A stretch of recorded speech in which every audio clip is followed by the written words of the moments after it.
Magandang umaga po sa inyo lahat. Kami po pala ay Group 4 from San Adolfo Senior High School. Nandito po kami ngayon sa Barangay San Vicente. Magkakandak ng short interview about basic knowledge. Ako nga po pala si Noel Monte. Ako nga rin po pala si Gian Tan. And I'm Mary Jane D. Fernandez. Salamat.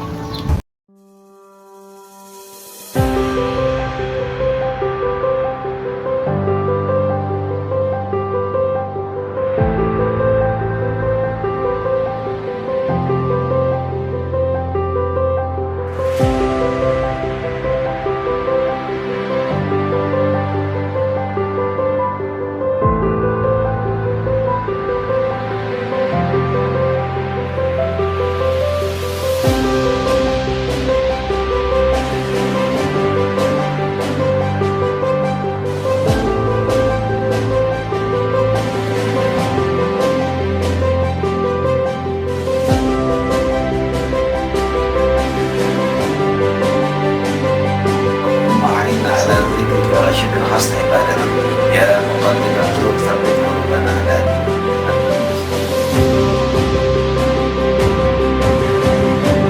Good morning, Nanay. Ano pong ngaran tapos edad? Belinda Randolph Santos. Pwede niyo po ba istorya niyo kanamit po yung malaala po kung saan nagkakulog dito sa ating Atun sa pag-ginto kayang lalaki may magmamaestro ako. Kaya sa pag-ginto mo na ba isang tubok nagpakaabot po baka sa mga tenants ito mga ay sa kumilo bano. Kung sinong niyo po, Nay, kung po nagbago ading barangay niyo po sa paglipas sa mga tao? Ay din barangay adagan po. So tingnan po mga kababatuan. Kaya sungagin si Pita minsan natutumba. Pati sa mga baloy, kagto, mga baloy-baloy sana. Marairak ng Diyos, nangon po namin, nag-ingo aman, karayan man sa mga baloy. Nanay, ano man pong mga istorya na isin niyo po tungkol sa barangay? Po, ano po narurungan niyo pa po ang nalulong? Sa di barangay, alakog man po mga turang na hindi man tayo nag-isip. Ang katapos ng prado, grade. Pero reman sa pakiita sa dila. Kumbaga sa kotang mga murang sinda, nagpadara sindakin maray kung mga hubinisan. Nay, ako po'y ka naalala sa mga naging pinuno o kapitan na nagkaag ko po dako lang dito sa barangay nito. Kung mga kapitan yan po sa puro, halos puro ang kumunong. Para po kanimo, Nay. Nay, ari po sa mas madali pagbuhay, kadto po umuwan. Mas magaling yung kanto hirap sa mga Ano pong ngaran ninyo tapos edad po? Ako si Narciso Duroin, 68 years old. Pwede niyo tayong maistorya ninyo kanang po memorya o alaala po ano po magdakulo po kasali barangay natin.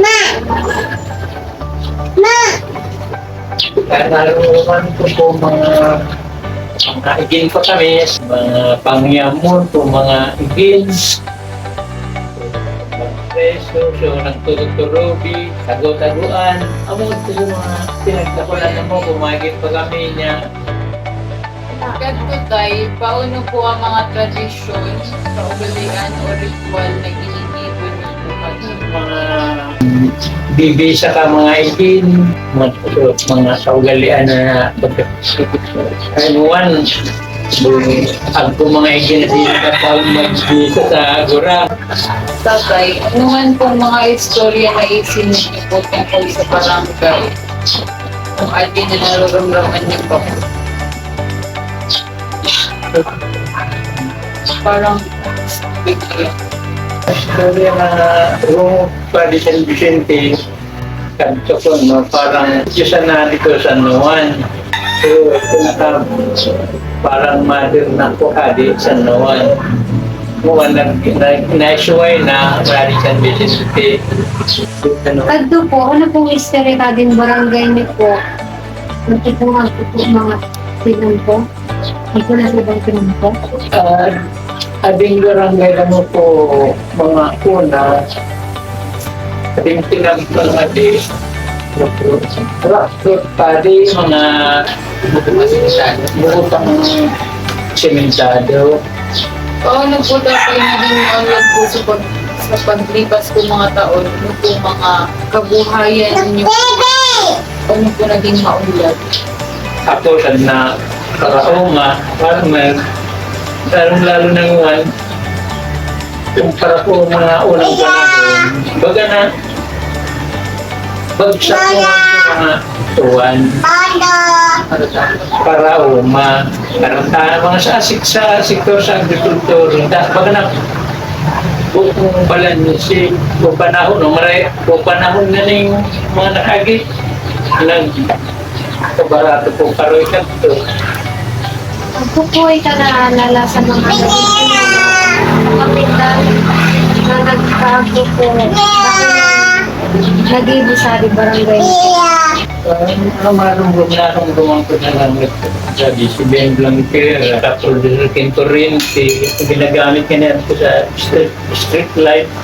Tapos pag ito pala kalamidad na brown ata, ringtonada, pangamitan na distro sa bagyo.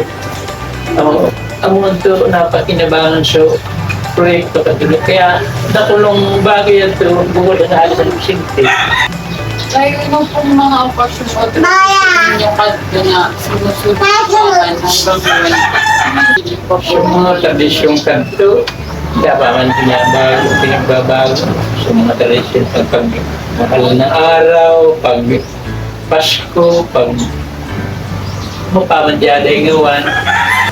Pwede po tatay, ano pong ginagamit ko sa komunikasyon? Komunikasyon kanto, surat, mail, surat. Mga nagpa naman so, telegrama. Dati tayo, paano po kami nakakasagap sa balita? Sunod po paabot ng mga bagyo at bagyo.